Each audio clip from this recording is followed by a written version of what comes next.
একবার একটি হারেসা নামক সাপ কান্না করে মুসা নবীকে বলছে, হে নবী, আপনি একটু আল্লাহ তাআলার কাছে দরখাস্ত করুন, আপনি আল্লাহর কাছে একটু দোয়া করুন, যাতে আখিরি নবীর কাছে আমি ক্ষমা না চাওয়া পর্যন্ত, আমার নবীর সাথে আমি সাক্ষাৎ না করা পর্যন্ত আমার যেন হায়াত বৃদ্ধি করে দেওয়া হয়।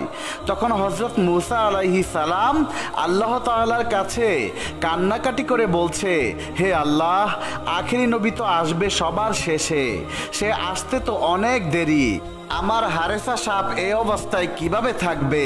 হে আল্লাহ, তুমি তার হায়াত বৃদ্ধি করে দাও। তখন আল্লাহ তাআলা এক গায়বী আওয়াজের মাধ্যমে মুসা নবীকে জানিয়ে দিলেন, হে মুসা, আমি তোমার দোয়া কবুল করে নিলাম, হারেসার হায়াত বৃদ্ধি করে দিলাম। একটি সময় গিয়ে এই সাপটি মদিনা থেকে মক্কার দিকে রওনা দিল। বিশ্বনবী হযরত মুহাম্মদ সাল্লাল্লাহু আলাইহি ওয়াসাল্লাম মক্কাতে কান্না করছেন, আর এই সাপটি মদিনায় কান্না করে চলেছে। তখন এই সাপটি বুকের উপর ভর করে মক্কার দিকে রওনা করলেন আমার নবীর কাছে মাফ চাওয়ার জন্য।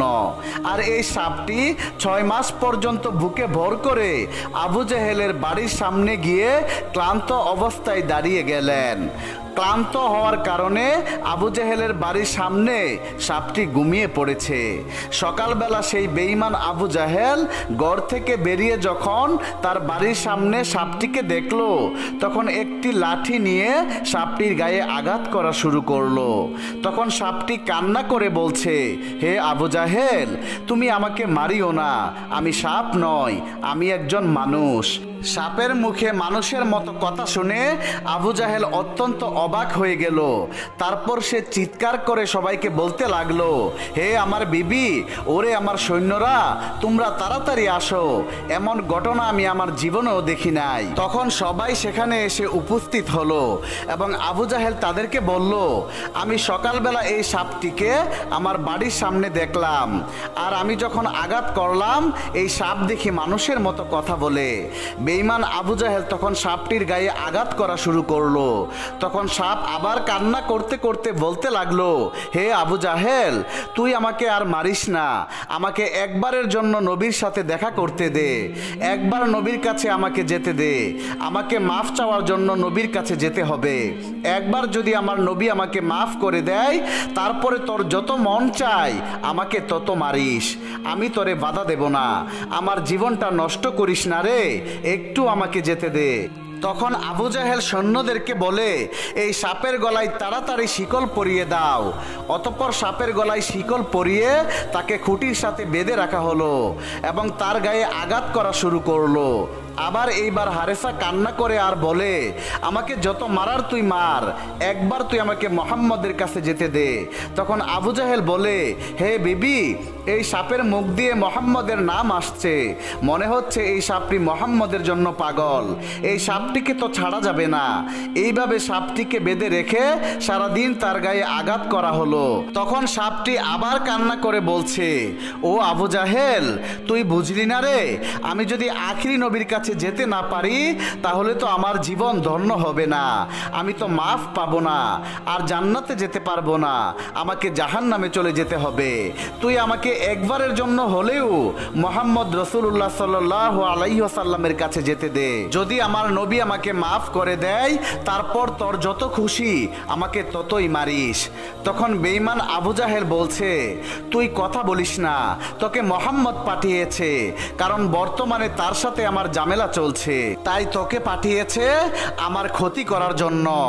সারাদিন সারা রাত সাপটিকে মারার পরে পরদিন সকালবেলা আবার সাপটিকে মারতে শুরু করলো।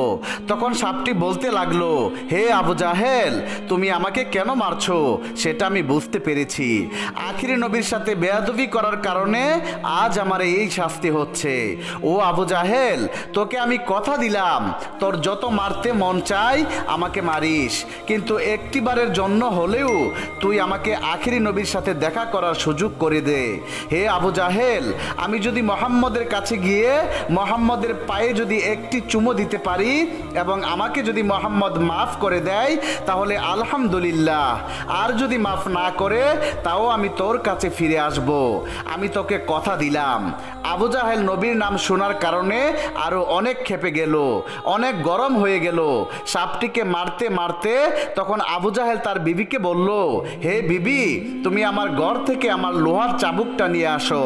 তখন সাপটিকে আবু জাহেল চাবুক মারতে মারতে এবার সাপের লেজের অংশটি কেটে ফেললো। তারপর আবু জাহেল তার বিবিকে বলল, হে আমার বিবি, তুমি আমার ঘরে গিয়ে লবণ নিয়ে আসো। এই সাপটি মুহাম্মদের জাদুর সাপ, এটিকে মেরে ফেলতে হবে। তখন লবণ এনে সাপের গায়ে লাগিয়ে দেওয়ার পরে সাপটি ছটফট করতে লাগলো এবং সাপটি কান্না জড়িত কণ্ঠে বলতে লাগলো, হে আবু জাহেল, তুমি আমার শরীর থেকে কেটে ফেলেছো, আমার গায়ে লবণ লাগিয়ে দিয়েছো, আমি সহ্য করতে পারছি না। তবুও এই রক্তমাখা শরীর নিয়ে তুমি একবার আমাকে আখিরি নবীর কাছে যেতে দাও, মুহাম্মদের কাছে যেতে দাও। আমাকে ক্ষমা চাইতেই হবে। তার কাছে গিয়ে আমি তোমাকে কথা দিলাম তোমার কাছে আবার ফিরে আসব। আবু জাহেল সাপের কথাটি মানল না, তারপর আরো একটি টুকরো করে ফেললো। এইভাবে সাপটিকে মাঝখান থেকে যখন কাটা হয় তখন সাপটি আর সহ্য করতে না পেরে মাটির সাথে মাথা লাগিয়ে দিল। তখন সাপটি কান্না করে আল্লাহকে বলতে লাগলো, হে আল্লাহ, আমি বুঝে গেছি এই বেঈমান আবু জাহেল আমাকে ছাড়বে না। আমি যদি নবীর কাছে না যেতে পারি তাহলে আমার জীবন ধন্য হবে না, আমার জীবনটা নষ্ট হয়ে যাবে। আমাকে আখিরি নবীর কাছে গিয়ে একটু মাফ চাওয়ার সুযোগ করে দাও, না হলে পরকালে গিয়ে আমি তো জাহান্নামের আগুন সইতে পারবো না। হে আল্লাহ, তুমি যত শাস্তি দেওয়ার আমাকে এই দুনিয়াতে দাও। অতঃপর একটি পর্যায়ে গিয়ে সাপটিকে মেরেই ফেলা হলো। পুরোপুরি মেরে ফেলার পর আবু জাহেল তার বিবিকে বলছে, এটি তো মুহাম্মদের সাপ, এটি মুহাম্মদের জাদুর সাপ, এটি পুনরায় আবার জীবিত হয়ে যেতে পারে, তাই এটিকে আগুনে পোড়ানো হবে। এটিকে যদি আগুনে পুড়িয়ে দেয় তাহলে এটি আর বাঁচতে পারবে না। অতঃপর সাপটিকে আগুনে পোড়াতে লাগলো। যখন সাপটি পুড়তে পুড়তে আগুনে পুড়ে ছাই হয়ে গেল, সেই ছাইগুলোকে একটি পাতিলে নিল এবং পাত্রটির মুখ বন্ধ করে দেওয়া হলো। এইবার আবু জাহেল তার বিবিকে বলছে, হে বিবি, আমরা তো মুহাম্মদের জাদু সাপকে পুড়িয়ে ফেলেছি, এইবার মুহাম্মদকে গিয়ে পরীক্ষা করব, দেখব তার জাদুবিদ্যা কতটুকু রয়েছে। তাকে গিয়ে আমরা বলবো এই পাতিলের ভিতরে কি রয়েছে।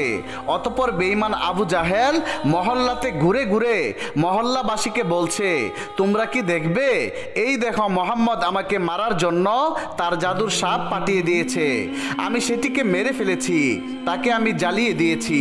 এখন সেই বেঈমান আবু জাহেল মহল্লাতে ঘুরে ঘুরে মহল্লাবাসীকে বলছে, এই যে দেখো, আমি মুহাম্মদের জাদুর সাপকে মেরে ফেলেছি, মুহাম্মদের জাদুকে আমি শেষ করে দিয়েছি।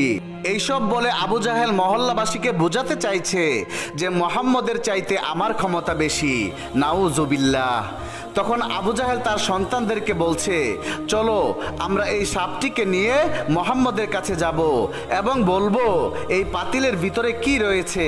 সে যদি বলতে পারে তাহলে ভালো, আর যদি বলতে না পারে তাহলে আমরা তাকেও পিটিয়ে মেরে ফেলবো এবং তাকেও জ্বালিয়ে দেব।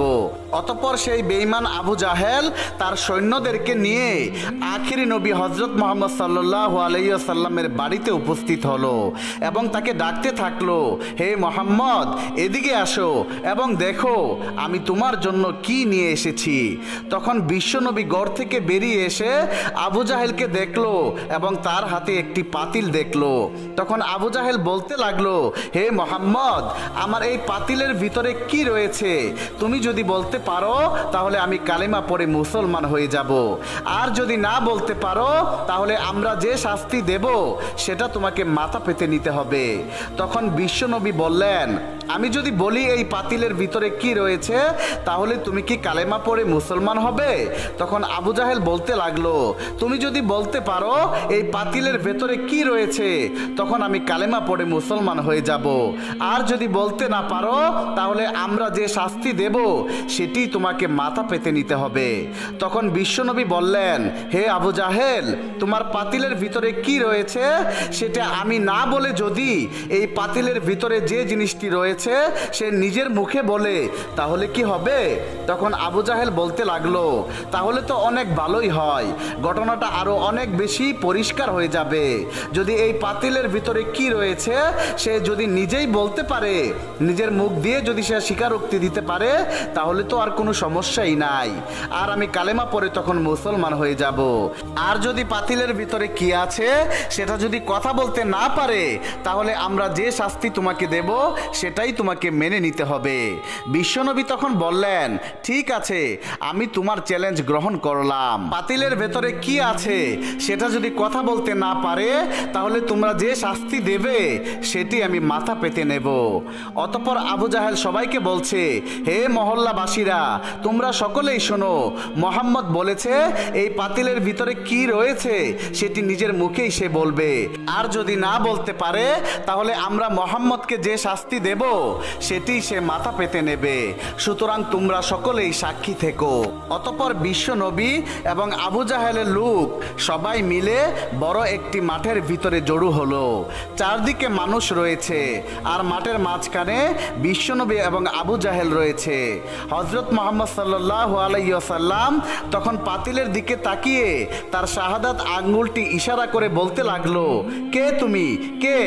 আমার আল্লাহর হুকুমে তুমি কথা বলা শুরু করো। তখন আল্লাহ তাআলা জিব্রাইলকে ডেকে বলছে, হে জিব্রাইল, তুমি দেখো আমার বন্ধু সে পাতিলের দিকে ইশারা করছে। আমার বন্ধু নবী যখন পাতিলের দিকে ইশারা করবে, তখন তুমি সাথে সাথে সাপটিকে পুনরায় আবার জীবিত করে দেবে। আল্লাহর এই হুকুম পাইয়া হযরত জিব্রাইল আলাইহিস সালাম সাপটিকে পাতিলের ভেতরে জীবিত করে দিলেন। অতঃপর বিশ্বনবী যখন শাহাদাত আঙ্গুলটি পাতিলের দিকে দেখিয়ে বলতে লাগলো, কে তুমি? কে? আল্লাহর হুকুমে কথা বলো। এবার সাপটি বলতে লাগলো, সাপ কান্না করে বলছে, নবী গো, আমি হলাম মুসা নবীর উম্মত, আমার নাম হচ্ছে হারেসা।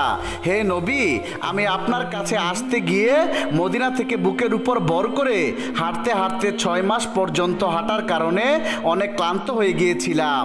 তখন আমি এই বেঈমানের বাড়ির সামনে একটু বিশ্রাম নিচ্ছিলাম, একটু ঘুমিয়ে পড়েছিলাম।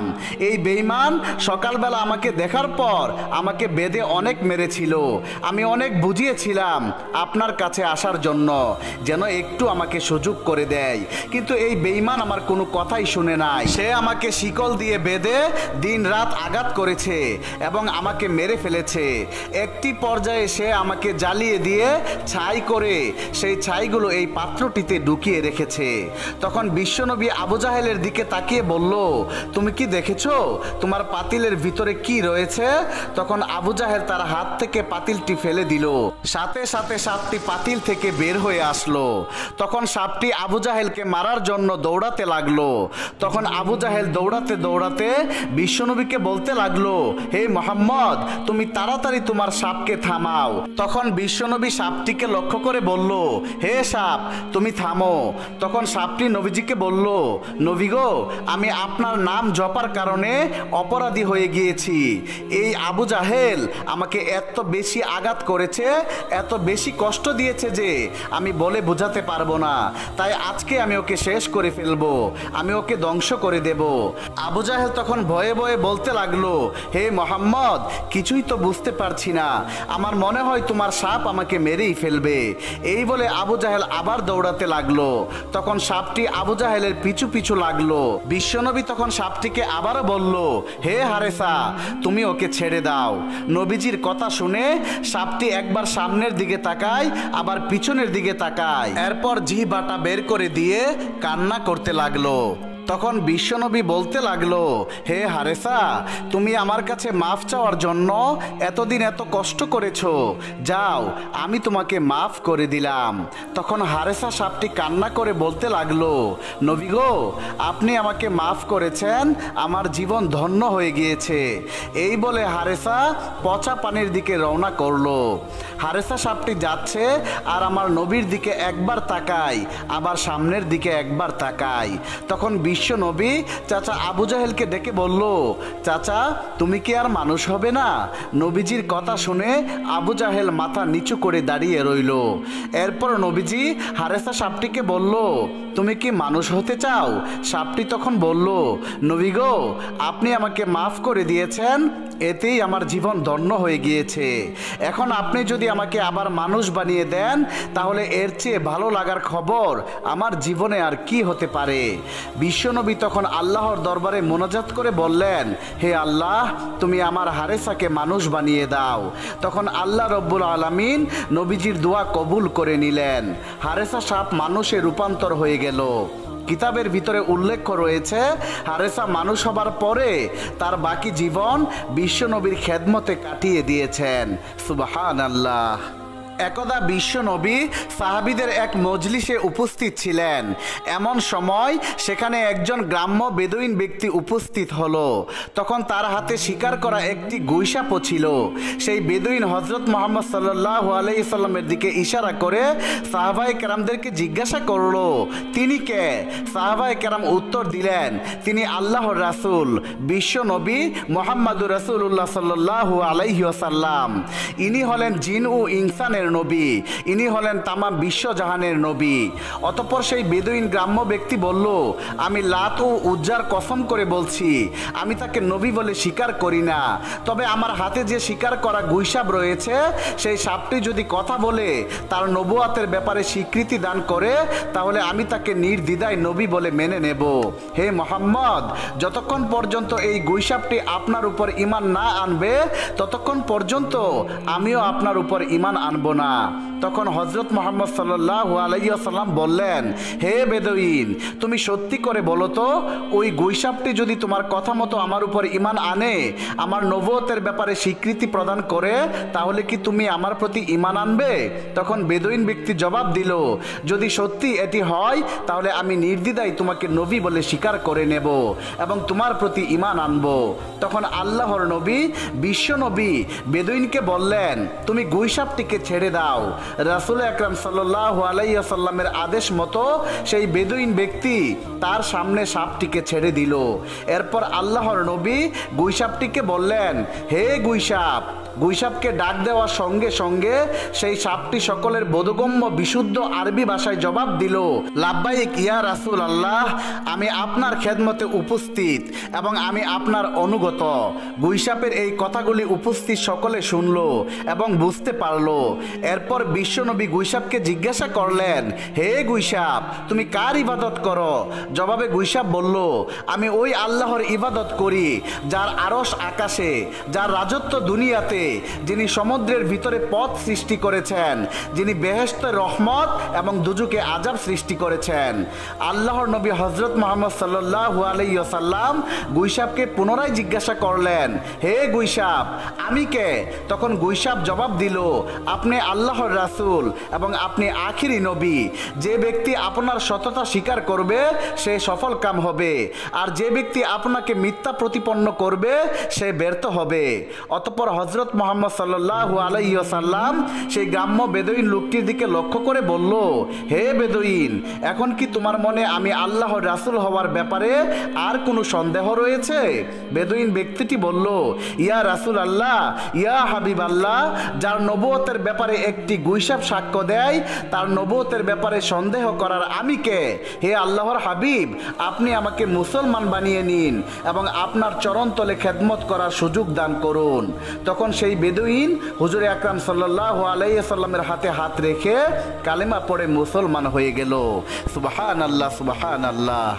প্রিয় বন্ধুরা, এই ছিল আমাদের আজকের ভিডিওটি। আল্লাহ পাক রব্বুল আলামিন আমাদের সবাইকে বিশ্বনবীর দেখানো পথে চলার তৌফিক দান করুক। সকলেই কমেন্টে লিখুন আমিন।